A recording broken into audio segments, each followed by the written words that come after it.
Selamat pagi Malaysia, apa kabar semua? Kamu pasti semua terkejut dengan keputusan PRU pada kali ini. Pada pagi yang mulia ini, aku nak umumkan kepada kamu semua kedudukan rasmi sebenar siapakah yang mendapat menjadi kerajaan untuk Malaysia pada kali ini. Kedudukan terkini di Malaysia selepas pada pukul pagi ini didapati PH telah mendapat 82 kerusi, Perikatan Nasional 73 kerusi, Barisan Nasional 30 kerusi, dan lain-lain dapat 34 kerusi. Makna kata, siapakah yang akan membentuk kerajaan ini ditentukan oleh siapa yang membentuk gabungan, berjaya membentuk gabungan dan sokongan melebihi 112 kerusi. Apabila dilihat sekiranya PN dan BN bergabung, mereka akan membentuk 103 kerusi.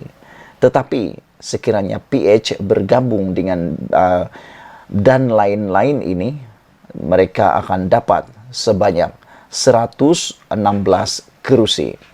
Jadi siapakah yang akan membentuk kerajaan ialah ditentukan oleh gabungan daripada Parti Sarawak dan juga Sabah. Oleh sebab itulah, hari ini apabila kita melihat keputusan Anwar mengumumkan bahawa PH cukup sokongan bentuk kerajaan, Pengerusi Pakatan Harapan Anwar Ibrahim mendakwa Pakatan Harapan telah membentuk blok majoriti untuk membentuk kerajaan seterusnya. Kami telah melepasi angka 111-112, kata Anwar Ibrahim kepada pemberita pada pagi tadi. Bagaimanapun Anwar enggan mendedahkan sokongan yang diterimanya dan ia berkata ia hanya akan didedahkan selepas menyerahkan angka itu kepada Agong. Jadi kita tunggu sama-sama, adakah Anwar Ibrahim akan menjadi Perdana Menteri pada hari ini, hari Ahad ini, ataukah yang akan menjadi Perdana Menteri ialah Muhyiddin Yassin. Kerana di dalam laporan di Agenda Daily, Muhyiddin Yassin pula mendakwa bahawa mereka sudah mendapat surat Istana Negara, Perikatan Nasional yang sehingga jam 3.30 pagi tadi telah memenangi 73 kerusi parlimen, akan berbincang dengan gabungan di Sarawak dan Sabah bagi membentuk kerajaan persekutuan dalam masa terdekat, tetapi bukan dengan Pakatan Harapan, kata Muhyiddin Yassin. Pengerusi Perikatan Nasional Tan Sri Muhyiddin Yassin ketika mengumumkan pencapaian Perikatan Nasional pada PRU 15 jam 3.30 pagi itu berkata terdapat 6 lagi kerusi parlimen yang belum habis dikira oleh Suruhanjaya Pilihan Raya. Untuk rekod, GPS memenangi 21 kerusi dengan 2 lagi kerusi Limbang dan Baram dijangka akan turut menjadi milik kegabungan tersebut. Manakala gabungan Jeri Sabah 13 kerusi parlimen. Manakala BN pula setakat ini menang 30 kerusi. Muhyiddin yang juga bekas Perdana Menteri ke-8 Malaysia turut maklumkan telah menerima surat daripada Istana Negara berhubung pembentukan kerajaan persekutuan secepat mungkin. Perikatan Nasional juga ada terima surat daripada pihak Istana Negara, katanya. Kandungannya saya tak payah nak sebutkan yang telah pun memberi kepada kita perkara-perkara yang perlu kita sempurnakan mengikut kehendak Duli Yang Maha Mulia yang di-Pertuan Agong.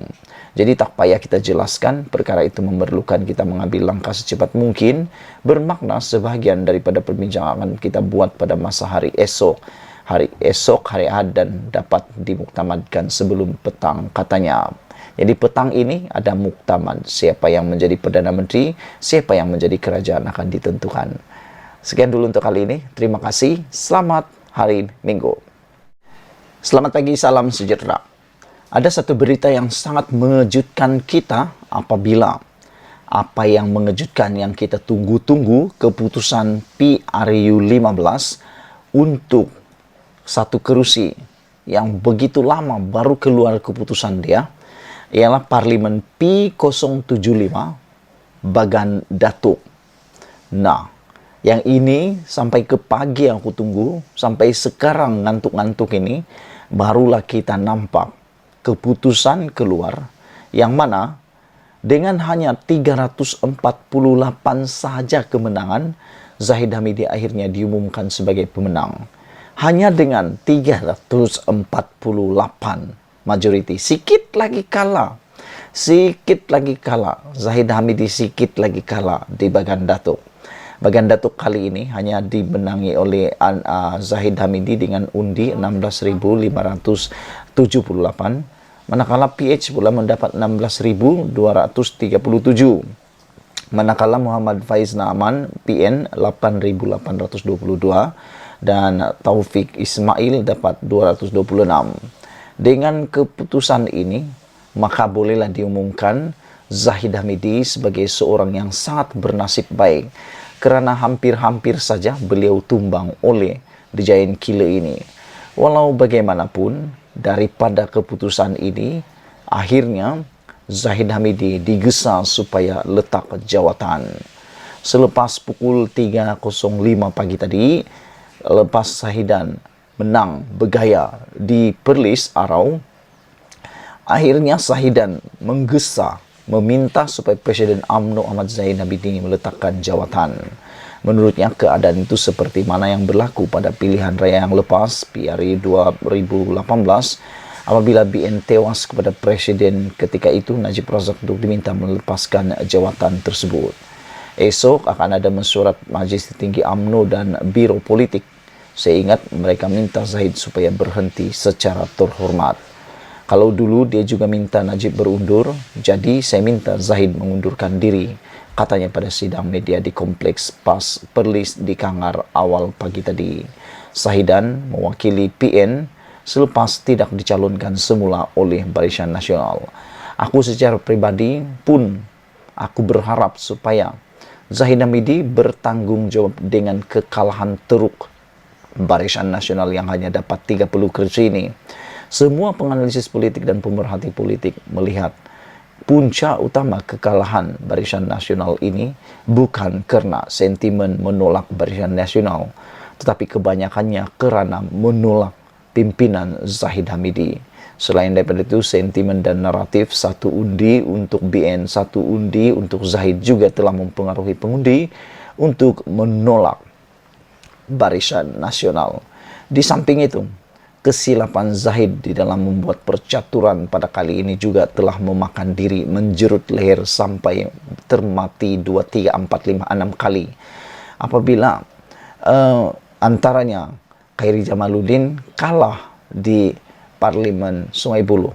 Sekiranya Khairi Jamaluddin diletakkan di tempat lain, aku jamin dia akan menang. Tapi kerana kesilapan, akhirnya Khairi pula yang aset negara ini kalah pula pada orang lain. Yang lebih menyedihkan lagi, tindakan Zahid Hamidi memecat seperti Zahidan Kasim ini membuat dia kalah teruk di Perlis.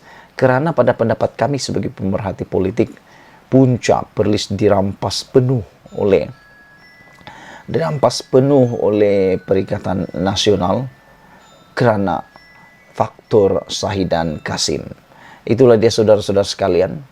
Akhirnya keputusan diumumkan melibatkan Bagan Datuk. Zahid Hamidi menang bernasib baik sahaja. Kalau tidak, beliau akan kalah. Nasib baiklah dia menang 348. Aku boleh anggap ini memang kekalahan paling teruk kalau dia kalah. Sekian dulu, selamat pagi Malaysia.